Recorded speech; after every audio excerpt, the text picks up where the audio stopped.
এই বর্ষার সময় আমাদের বাড়িতে মশার উৎপাত অনেকটাই বেড়ে যায়।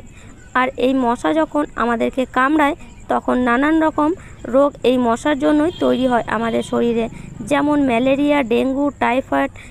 এইসব রোগ কিন্তু এই বর্ষাকালে বেশিরভাগ হয়। আর এই মশার উৎপাত থেকে আমরা বাঁচার জন্য কি করি, বাজার থেকে কেমিক্যালযুক্ত ওষুধ কিনে আনি। আর সেটাও কিন্তু আমাদের শরীরের পক্ষে ভীষণই ক্ষতিকারক, বিশেষ করে বাচ্চাদের। তো হ্যালো বন্ধুরা, কেমন আছো তোমরা? আশা করি ভালো আছো, আর আমিও ভালো আছি।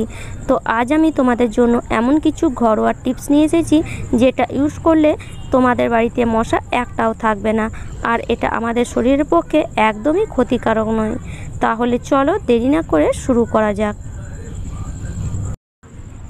তো এর জন্য এখানে আমি দেখো একটা বাটির মধ্যে নিয়ে নিয়েছি মোটামুটি 10 থেকে 15টা লং, আর এখানে কিছু পেঁয়াজের খোসা নিয়ে নিয়েছি।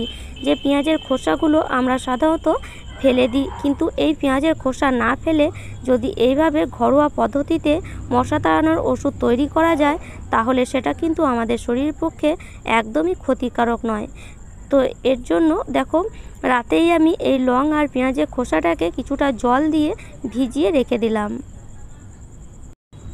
তো যদি রাতে ভিজিয়ে রেখে দেওয়া যায় তাহলে কিন্তু কাজটা খুব ভালো দেবে, আর যদি সময় না থাকে তাহলে এটাকে একটু হালকা গরমও করে নিতে পারো।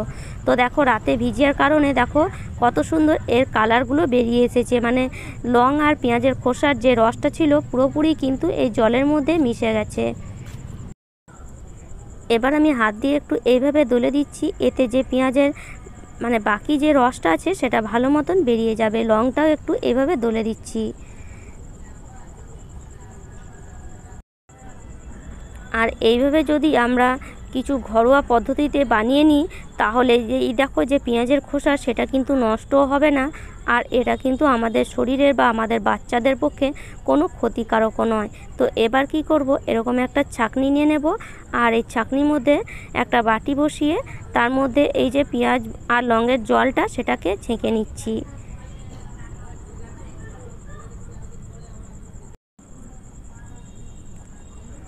তো এইভাবে ছেঁকে নিয়ে এবার এই জলের মধ্যে আরও কিছু জিনিস মেশাবো।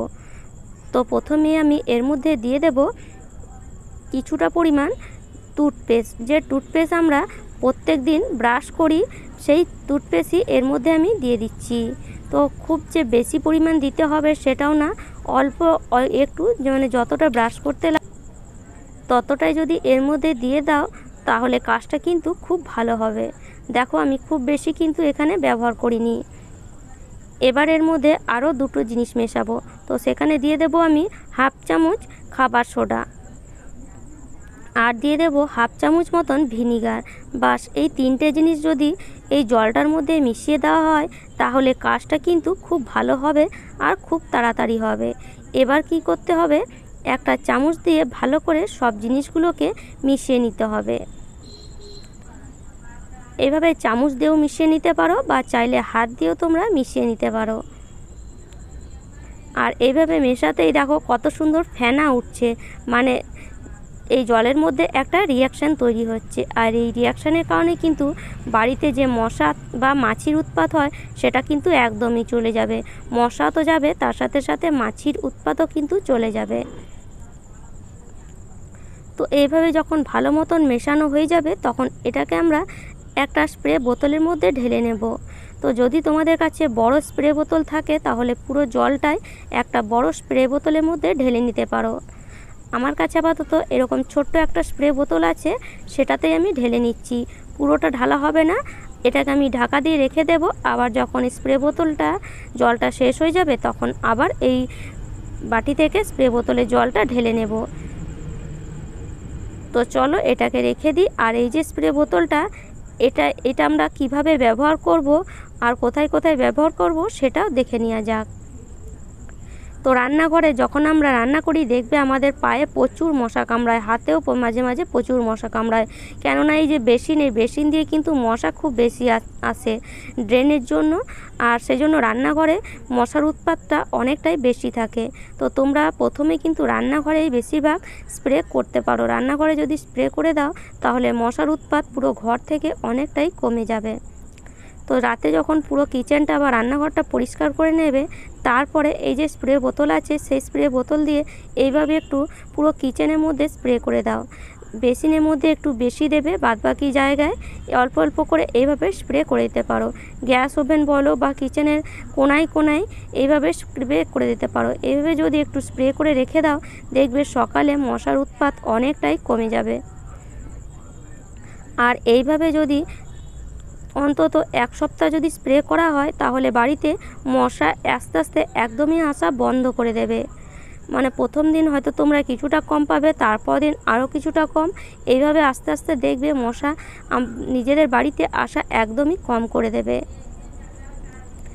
আর বাড়িতে যেখানে যেখানে মনে হয় যে মশার উৎপাত বেশি বা এখানে এখানে মশা থাকতে পারে, সেই সব জায়গায় সন্ধেবেলার দিকে এইভাবে স্প্রে করে দিতে পারো। সন্ধেবেলার দিকে বাড়িতে বেশি মশা ঢোকে, তো এইভাবে যদি সন্ধেবেলার দিকে একটু স্প্রে করে দাও, তাহলে মশা যদি ঢুকে থাকে সেটা বেরিয়েও যাবে, আর দ্বিতীয় দিন মশা আর ঢুকবে না। তো এইভাবে একটা ঘরোয়া পদ্ধতিতে সলিউশন বানিয়ে তোমরা নিজেকেও রক্ষা করতে পারো আর ঘরের সমস্ত লোককেও রক্ষা করতে পারো। এটা আমাদের শরীরের পক্ষে একদমই ক্ষতিকারক নয়, কেননা এটা আমরা ঘরোয়া পদ্ধতিতে ঘরোয়া জিনিস দিয়েই বানিয়েছি।